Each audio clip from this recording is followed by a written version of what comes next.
This is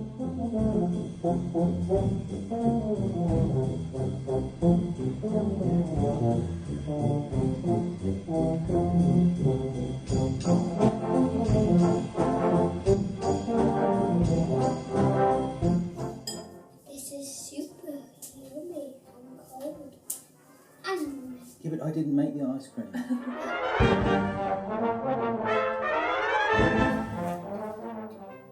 Hello and welcome back to the Shoestring Chef. I'm Marcus, aka Shoestring Chef. Today I'm going to make some bread and butter pudding. This is a proper shoestring recipe where I'll be using pretty much every bit of bread or, whatever I can to go in to bulk this out. Because it's just been Easter, I made up some lovely hot cross buns, which I'm going to be using. So that gives a bit of a nice twist to the recipe. I've also got a couple of crusts of bread that we had left over from our lunch this afternoon. So I'll be using that as well. Normally it would just be bread, but obviously at the moment bread's a bit of a luxury unless you're baking it yourself, and even if you were baking it yourself you wouldn't be really making it to make bread and butter pudding. Well, I wouldn't be anyway, some people might be. So yeah, I've got some of those of which I will be slicing up with using a bread knife. Yeah, I'm just going to slice straight through them all. They're pretty stale by now, which is perfect for bread and butter pudding, or bread and hot cross, not bread and hot cross bun pudding as this one's going to be. But yeah, it's good to use up your stale bread like this because the custard mixture, which we'll be making in a second, sort of rehydrates the bread and soaks in and makes it nice and soft and lovely. So you probably want to, if you're cutting. I've used croissant, I've used brioche, all sorts of different things in there as well as sliced bread. But when you're cutting it, you probably want to cut it about just over 1 centimetre slices, which will be perfect. We're going to butter these up because that gives it the richness. This is a classic British dish, I guess. So that's really the first step. I've sliced those. I need to heat up some milk. So I'm going to use 600 mils of milk again, like I explained in one of the other episodes. For some bizarre reason, I don't have. I'm looking for the milk. I've hidden it away in my special secret drawer. I don't have a measuring jug, so I just weigh everything out. So this is 600 mils of milk going in here, and then I'm going to add a bit of sugar to that. Now you can use caster sugar if you like. I've got brown sugar. I love using soft brown sugar because it gives it a real caramelly notes. And it's just for me, it's just a much nicer, more natural sweetness. So I'm going 60 grams of sugar into that milk, and then I'm going to heat that up. What you could do it cold, straight into the bread and butter pudding mixture if you wanted, but that would take slightly longer to cook, obviously, because you're putting it in the oven and you're starting it off from cold, whereas if we've got this heated up now, it will take a considerably shorter amount of time. So my next job is I have an earthenware dish, voila, like this, which I'm just going to grease a little bit. So the easiest way to grease something like this is I just get some kitchen paper towel, a little bit of butter, and straight onto the kitchen paper towel. I'm not measuring that out, obviously. And then I just rub it on like this. So it's pretty, I'm rubbing it on pretty liberally, and that is perfect. So I've just got the milk warming ever so gently.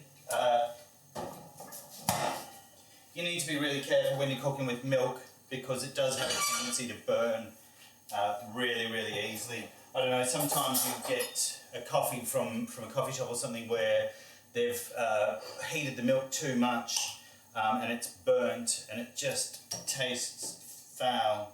That was good. So now I'm just going to lightly butter all these and just layer them up.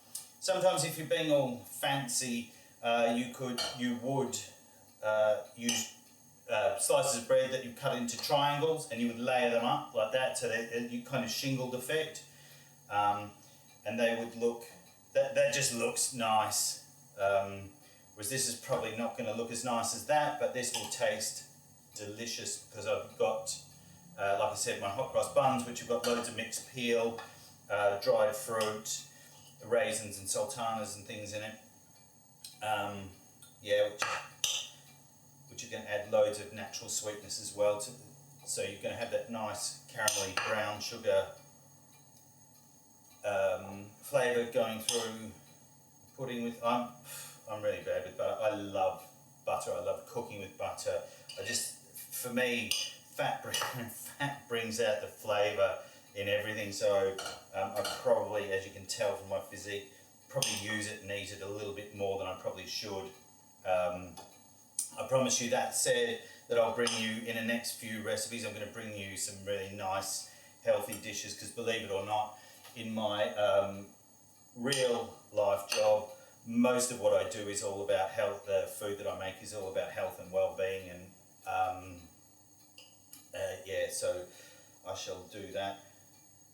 One of the other things that, well, this is changing the subject completely, but today I'm not wearing my hat, my cap, which I would normally wear a cap in the kitchen when I'm cooking. But I just thought, because this is the lockdown show, really, where we're into this whole coronavirus lockdown, and it's not possible to get a haircut anywhere unless you want to do it yourself. And I'm not really at that stage yet, but I thought it'd be kind of fun to hopefully not hopefully by the end, but by the end of when we come out the other side of this lockdown, I will have probably some sort of coronavirus style sweep over and huge beard. I'm aiming to look something like Tom Hanks when he finished The Castaway. Hopefully, yeah, hopefully that'll look so. In the next few episodes, I probably will wear my cap, but at the end, I'm gonna reveal the new Corona sweep over that I've got. I digress, as I often do. So that's all that buttered. I'm just going to butter these two. These are just, like I said, crusts that are left over from the from our lunch today, which was sandwiches. So again, I'm just going to butter that.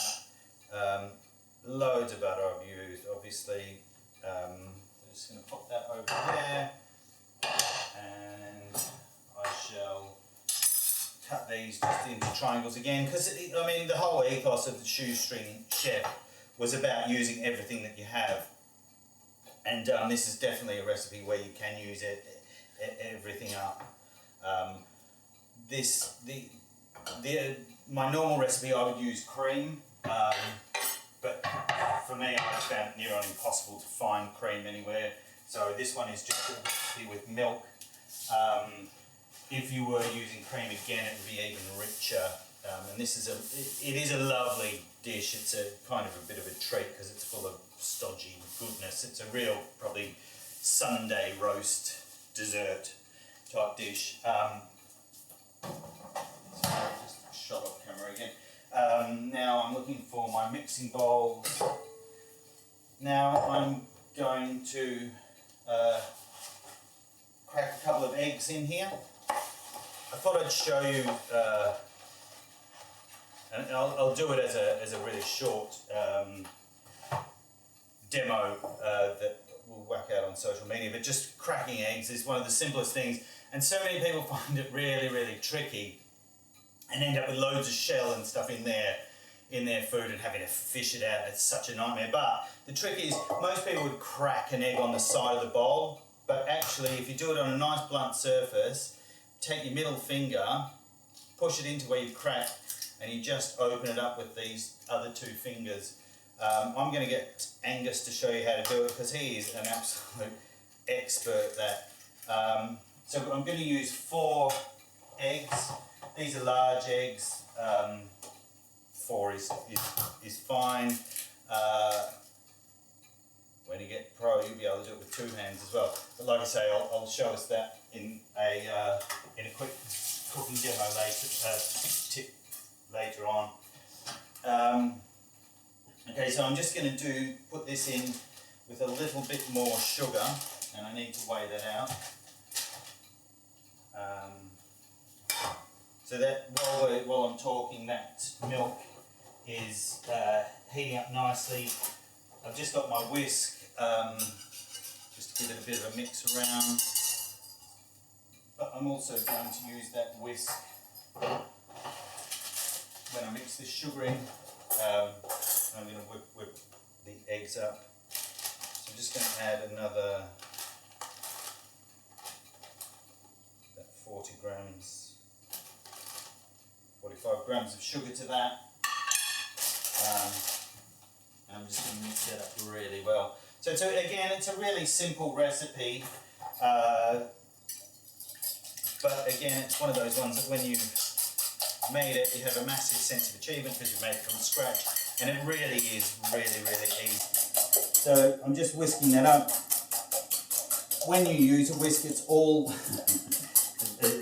about the wrist action, and it's using a circular motion to sort of bring as much air in to whatever it is that you're whisking as possible. So I find a whisk is really easy. If you don't have a whisk, it's probably just as easy to do with a fork. And again, with a fork, you're doing the same sort of motion. You just bring it round and round and round, so you've broken up all the yolks, and there's none of the egg white is showing, so it's all really well mixed.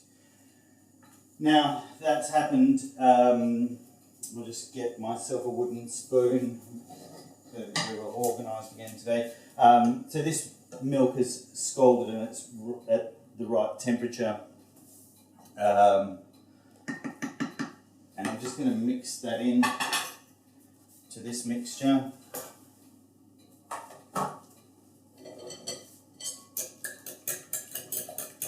And it smells, essentially what you're making here is the right way to make custard that's not from a packet. Okay, so if you were to make a creme anglaise, would be using exactly that same recipe, except for you would finish cooking it out on the stove. The only thing with that is it's quite tricky because it splits right at the end, so you can end up with sort of scrambled egg almost. You have to be very careful. Maybe I'll teach you that in another demo. So now I'm going to add a little bit of cinnamon, and I'm just going to say that's half a teaspoon. As you can see, I'm still really trying to encourage people just to cook by eye, because it's so much quicker and it's so much more fun, and you don't need to it's about adapting recipes for your taste. You'll know how much you like cinnamon and nutmeg, and again I've used half a teaspoon of nutmeg. I mean, I know that it may be a little bit easier for me because it's something that I do every day when I'm working. I measure things out by eye because I know what the right amount is. So there you go, it's pretty much done now, really quick. I'm now going to pour this mixture in into my buns. It's probably going to go everywhere, just need to be careful not to pour it everywhere.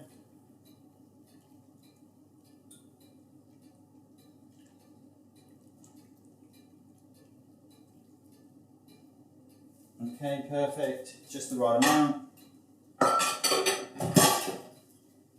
So I'm now just going to push that down and let it all soak in for a bit. I'm probably not going to put it in the oven straight away. I'm just going to let it absorb a little bit because those buns were a couple of days old, so they were a bit stale, so it'd be nice to let them just soak in and yeah. There we go. So yeah, we'll come back in a few moments and see where we're at. So as you can see, this has probably been set now for about 5 minutes. I just poked it down a little bit, and yeah, as you can see, it's all kind of quite mushy, and it's doing exactly what I want it to do. So I'm now going to cover it with a little bit of foil, just so it doesn't burn, just to start it off.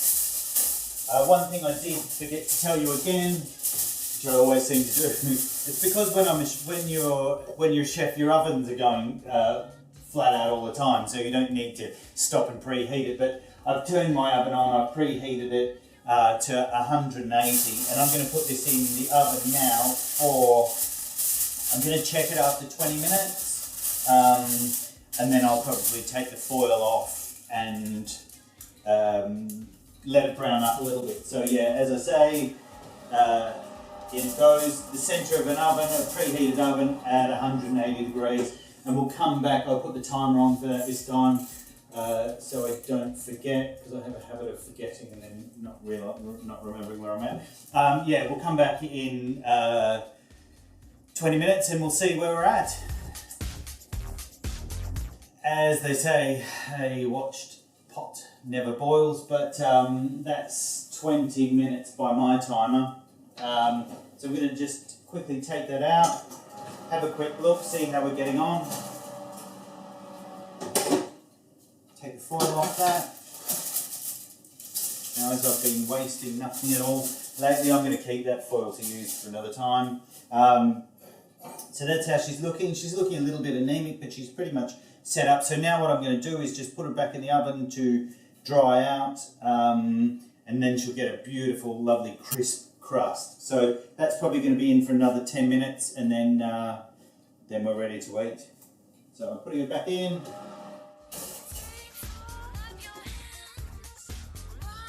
We'll come back again. Okay, so that's been in for another 10 minutes. I'm just going to grab that out with my trusty little oven glove.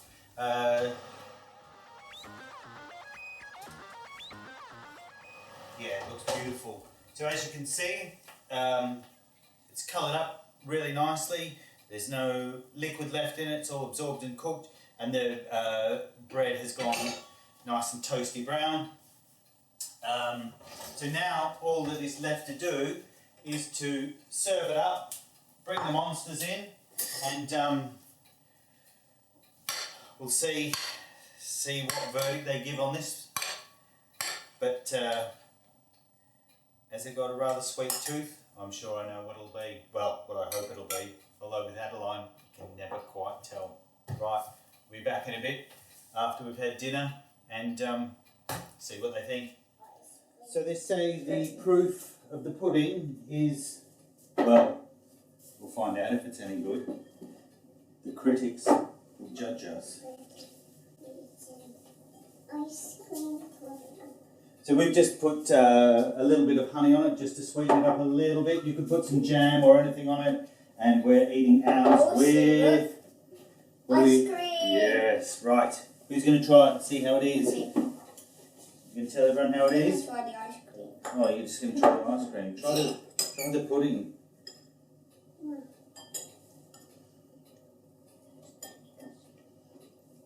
There's no custard, it's not school. What do you think of the pudding? Try the pudding. I have custard I have custard at my normal nursery. Do you? When I didn't go to Peapod. Okay. Chocolate.